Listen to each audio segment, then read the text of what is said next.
नमस्कार. या लेक्चरमध्ये आपण सेंटेन्सेसमधील क्वेश्चन पेपर नंबर 2 याच्याबद्दल चर्चा करणार आहोत. यामध्ये पहिला प्रश्न आहे, choose from the alternative the sentence which is in perfect past tense. Perfect past टेन्सची रचना करताना आपण हॅड हे हेल्पिंग वर्ब वापरतो आणि क्रियापदाचा थर्ड फॉर्म म्हणजे पास्ट पार्टिसिपल वापरतो आणि त्याच्यानुसार याचं उत्तर कोणतं असणार आहे, she had written a letter. हे वाक्य परफेक्ट पास्ट टेन्समध्ये असणार आहे.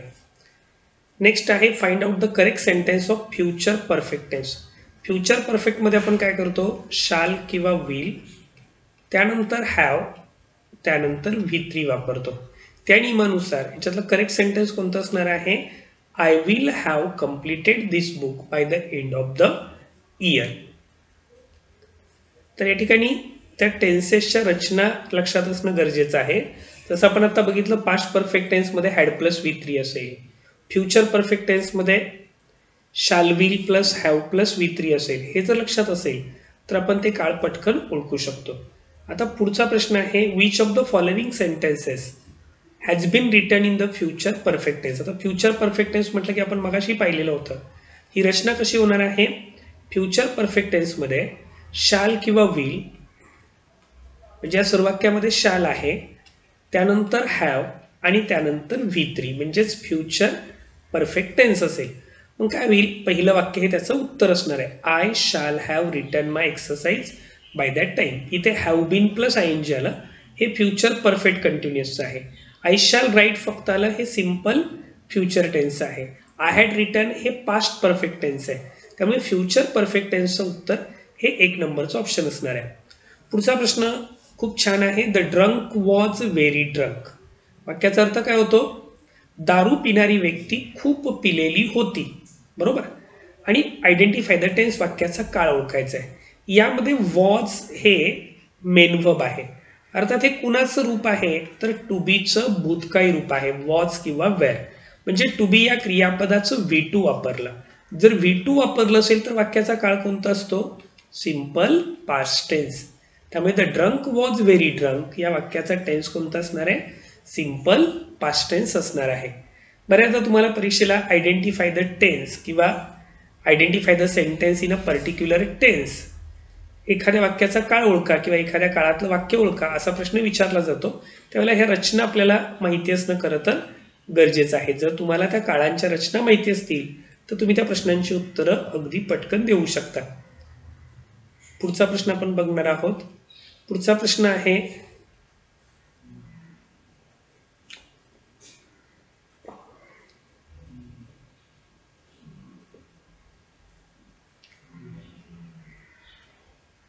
which of the following sentence has been written in future continuous tense. आता फ्युचर कंटिन्युअस, फ्युचर म्हटल्यावर शाल विल तर असणार आहे, म्हणजे इथे विल असणार आहे.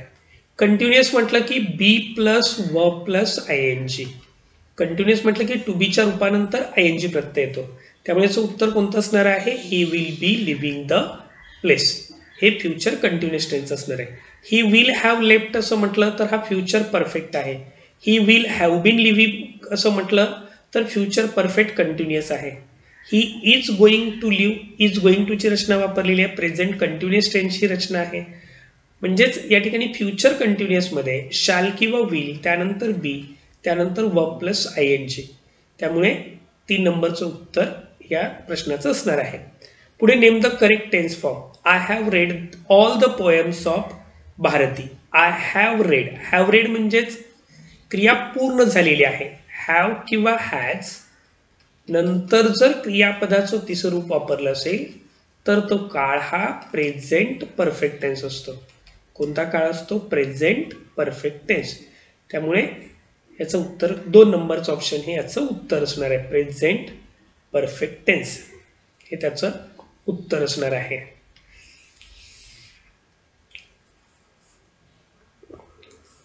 त्याच्यानंतर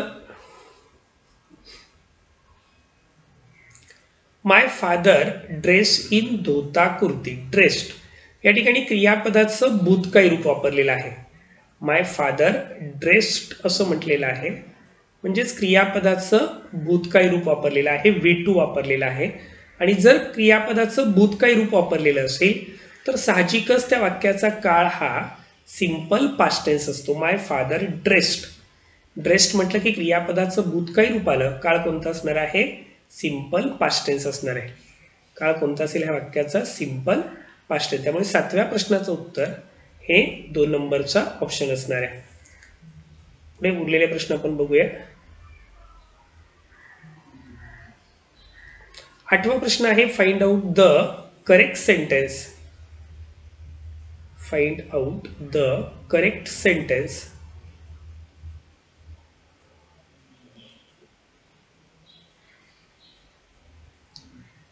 योग्य वाक्य तुम्हाला ओळखायचं आहे.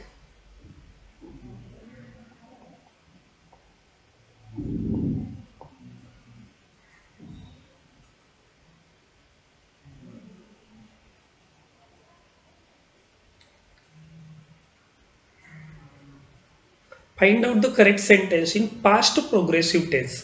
तर पास्ट प्रोग्रेसिव्ह टेन्स म्हणजे चालू किंवा अपूर्ण भूतकाळ. भूतकाळामध्ये काय येतं?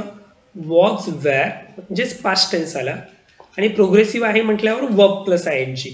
त्यामुळे याचं उत्तर 1 नंबरचं ऑप्शन असणार आहे. Lata was singing a film song. पुढे आहे select the correct sentence. We dash this letter week ago. आपण मागील लेक्चरमध्ये सुद्धा पाहिलं, जर वाक्यामध्ये येस्टरडे, लास्ट, प्रिव्हियस, ॲगो यासारखे सिग्नल वर्ड असतील तर त्या वाक्याचा काळ हा सिंपल पास्ट टेन्स असतो. आणि त्याच्यामुळे उत्तर काय असणार आहे? We received this letter a week ago. We received this letter a week ago हे त्याचं उत्तर असणार आहे.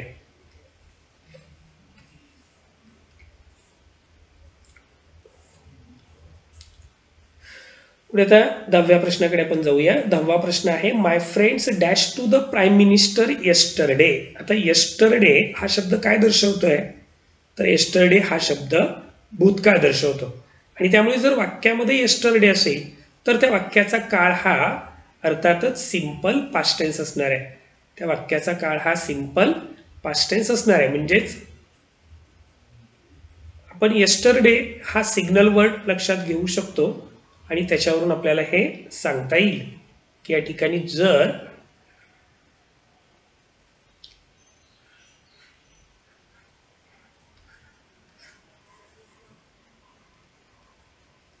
एक मिनिट त्या प्रश्नापर्यंत जाऊया आपण.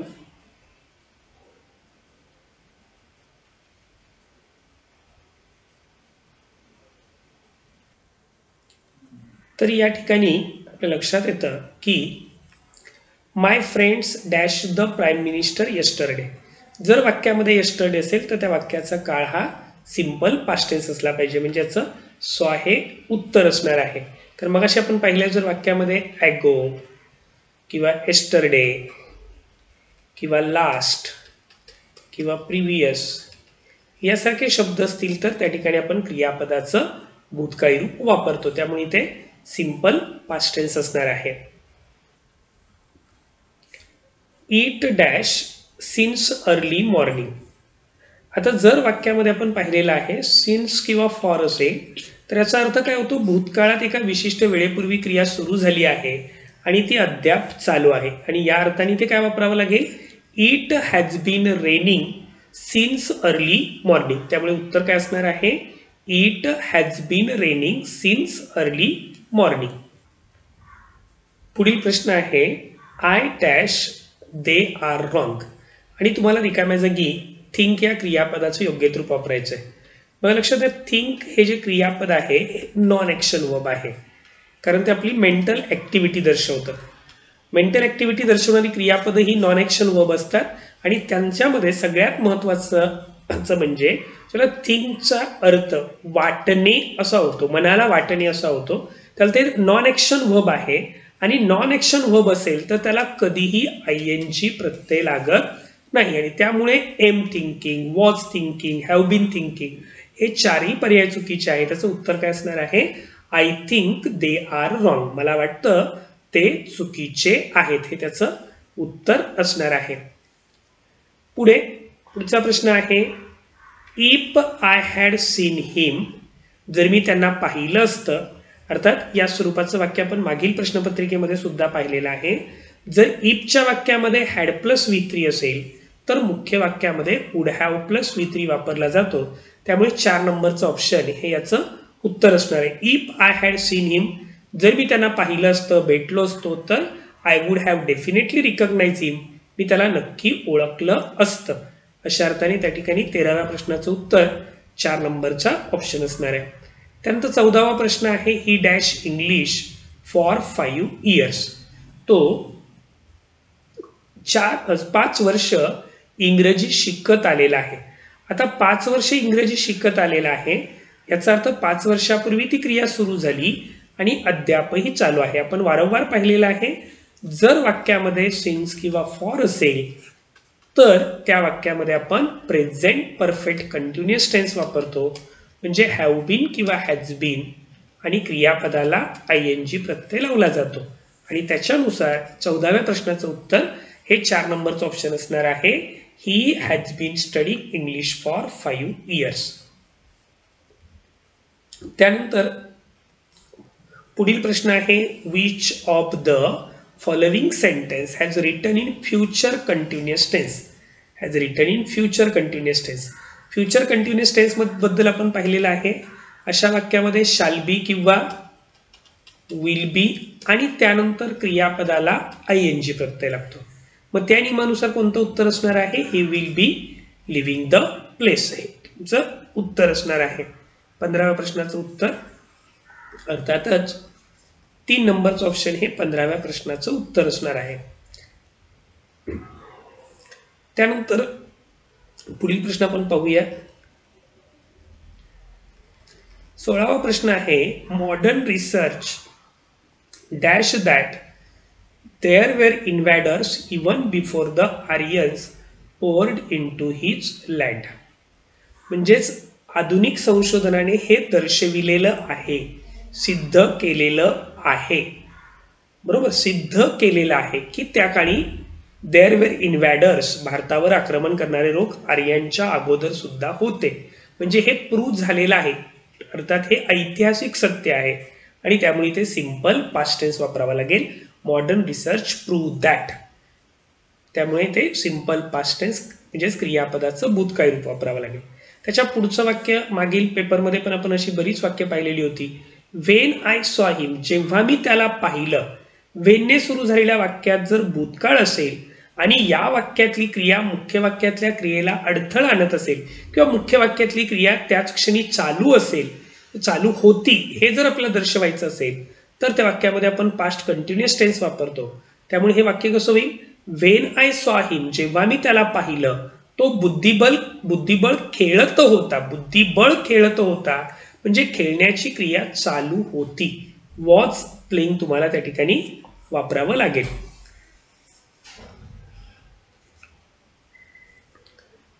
तर 17व्या प्रश्नाचं उत्तर हे 4 नंबरचा ऑप्शन असणार आहे. 18वा प्रश्न आहे which of the following sentences is grammatically correct. खाली 4 वाक्य दिलेली आहेत, त्यातलं योग्य वाक्य तुम्हाला शोधायचं आहे. Which of the following sentences is grammatically correct. ह्याच्यामध्ये तुमच्या लक्षात येईल की कंडिशनल सेंटेन्स आहे. कंडिशनल सेंटेन्समध्ये इफच्या वाक्यामध्ये हॅड प्लस V3 असेल तर मुख्य वाक्यामध्ये वुड हॅव प्लस V3 असतो, बरोबर. आता फक्त वाक्याचा अर्थ आपल्याला समजून घ्यायचा आहे. Had I not seen this with my own eyes, जर मी हे माझ्या डोळ्यांनी पाहिलं नसतं, I would not have believed it, मी त्यावर विश्वास ठेवला नसता, बरोबर. म्हणजे दोन्ही वाक्य रचना नकारार्थी रचना आहेत, म्हणजेच अर्थ जुळणारे आहेत. Had I not seen this with my eyes, with my own eyes, मी माझ्या स्वतःच्या डोळ्यांनी पाहिलेलं नसतं तर मी यावर विश्वास ठेवलेला नसता. म्हणजेच या ठिकाणी अर्थानुसार जुळतायत आणि टेन्स सिक्वेन्स नुसार सुद्धा हॅड प्लस V3 जर असेल, अर्थात इथे वाक्याची सुरुवात हॅडने झालेली आहे, म्हणजे हे कंडिशनल सेंटेन्स आहे. Had I not seen him याचाच अर्थ होतो if I had not seen him, म्हणजे त्या ठिकाणी इफच्या अर्थाने तो हॅड वापरलेला आहे. इफच्या वाक्यामध्ये हॅड प्लस V3 असेल तर मुख्य वाक्यामध्ये वुड हॅव प्लस V3 वापरतात. त्यामुळे 1 नंबरचा ऑप्शन बरोबर आहे. 2 नंबरचा ऑप्शन अर्थानुसार जुळत नाही, मी त्याला पाहिलं असतं तर विश्वास ठेवला नाही पाहिजे वगैरेची रचना चुकीची आहे. हॅव आय नॉट सीन अशी रचना होत नाही. इट हॅड नॉट सीन असंही होत नाही. त्यामुळे वुड नंतर बिलिव्ड असं चुकीचं आहे. वुड नंतर मूळरूप असलं पाहिजे. वुड हॅव नंतर V3 असेल, पण वुड नंतर मूळरूप असलं पाहिजे. Long dash the Indian Republic, अर्थात हे वाक्य ऑप्टेटिव्ह सेंटेन्स आहे. ऑप्टेटिव्ह सेंटेन्स म्हणजे इच्छादर्शक आहे. इच्छादर्शक वाक्यामध्ये आपण क्रियापदाचं मूळ रूप वापरतो, म्हणजेच long live the Indian republic, भारतीय प्रजासत्ताक चिरायू हो, अशा अर्थाने long live the Indian republic या ठिकाणी लिव्ह हे क्रियापदाचं मूळ रूप वापरलं जाईल. त्याच्यानंतर पुढील प्रश्नाकडे जाऊया.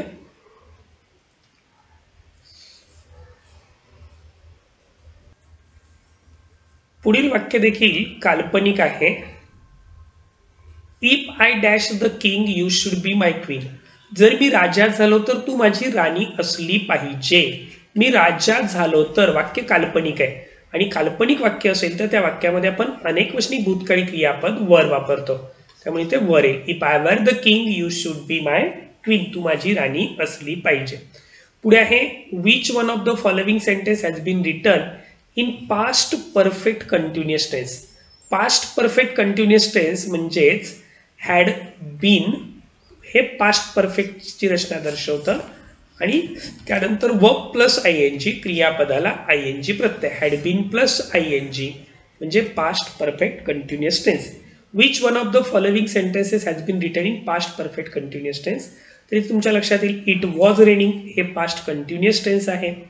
It had been raining for hours when I went to his office, went to his house, तर या ठिकाणी इट हॅड बीन रेनिंग ही रचना पास्ट परफेक्ट कंटिन्युअस टेन्सची आहे. त्यामुळे 2 नंबरचं ऑप्शन हे याचं उत्तर असेल. It had been raining, had been plus ING यायला हवं, म्हणजेच हॅड बीन तुम्हाला परफेक्ट टेन्स दर्शवतोय, तर वर्ब प्लस ING जे आहे हे ती ऍक्शन कंटिन्युअस आहे हे व्यक्त करत आहे. त्याच्या पुढचा 22वा प्रश्न आपण पाहूया. Ravi Pandit dash cricket commentary since 1985. आता सिन्स 1985 असं आलं म्हणजे त्या वाक्याचा काळ हा प्रेझेंट परफेक्ट टेन्स असला पाहिजे, बरोबर, किंवा प्रेझेंट परफेक्ट कंटिन्युअस टेन्स. इथे हॅड आहे म्हणजे उत्तर असू शकत नाही, इज वॉज हे उत्तर असू शकत नाही, त्यामुळे उत्तर काय येईल, has been involved. Ravi Pandit has been involve in cricket commentary since 1985. 1985 सालापासून ते क्रिकेट कमेंट्रीमध्ये व्यस्त आहेत, म्हणजे 85 सालापासून त्यांनी सुरुवात केली, अद्यापही त्या कामात व्यस्त आहेत असा त्याचा अर्थ आपण घेतो. 23वा प्रश्न जो आहे तो कंडिशनल सेंटेन्स आहे. He won't go to sleep, तो झोपणार नाही, unless dash you dash in story, जर तू त्याला गोष्ट सांगितली नाही तर. आपण याच्या अगोदरही पाहिलेलं आहे कंडिशनल सेंटेन्स मध्ये, म्हणजे इफ किंवा अनलेसच्या वाक्यामध्ये. कंडिशनल सेंटेन्स म्हणजे इफ अनलेस, इफ म्हणजे जर तर, अनलेस म्हणजे नाही तर. इफ किंवा अनलेसच्या वाक्यामध्ये जर क्रियापदाचं मूळ रूप असेल तर मेन क्लॉज मध्ये शाल विल असतो, बरोबर. आता इथे ओंट आहे म्हणजे मेन क्लॉज मध्ये सिंपल फ्युचर टेन्स आहे. ही ओंट गो टू स्लीप, मग इथे क्रियापदाचं मूळ रूप असलं पाहिजे. मूळ रूप असलं पाहिजे म्हणजे उत्तर किती येईल, unless you tell him story. 4 नंबरचं ऑप्शन आहे त्याचं उत्तर असणार आहे. पुढे even if you were to try, पुढच्या वाक्यामध्ये सुद्धा काल्पनिक वाक्य आहे. जर तू प्रयत्न केलास, इथे वेअर आलं तर पुढे काय असणार आहे, वुड प्लस V1 ची रचना येईल. You would not be able to do it, जरी तू प्रयत्न केला असता तरी तुला हे शक्य झालं नसतं. Would not be able to do it म्हणजे वुड प्लस V1 ची रचना वापरली जाते. जर इफच्या काल्पनिक वाक्यात वेअर असेल तर इकडे वुड प्लस V1 वापरला जातो. त्यानंतर 25वा प्रश्न आहे. दे मेड मोर मिस्टेक्स, त्यांनी अधिक चुका केल्या. दॅन वी डिड, आमच्यापेक्षा अधिक चुका केल्या, म्हणजे जेवढ्या आम्ही केल्या त्याच्यापेक्षा सुद्धा अधिक चुका त्यांच्याकडून झालेल्या आहेत.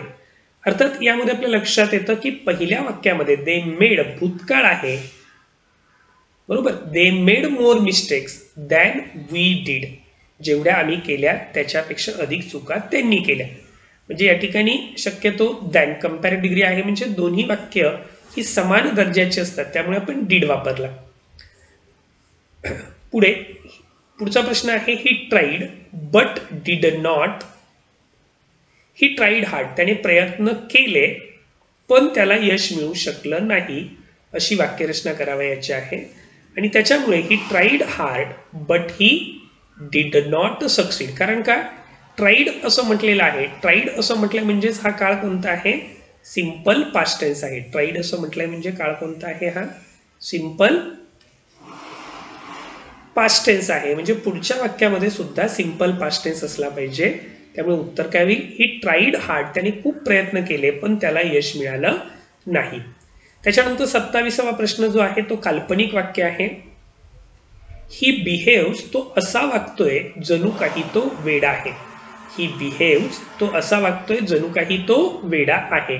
But actually he is not mad. तर या ठिकाणी तो असा वागतो आहे की जणू काही तो वेडा आहे, जणू काही तो वेडा आहे. काल्पनिक वाक्य आहे. आणि मग he behaves as though he were a king.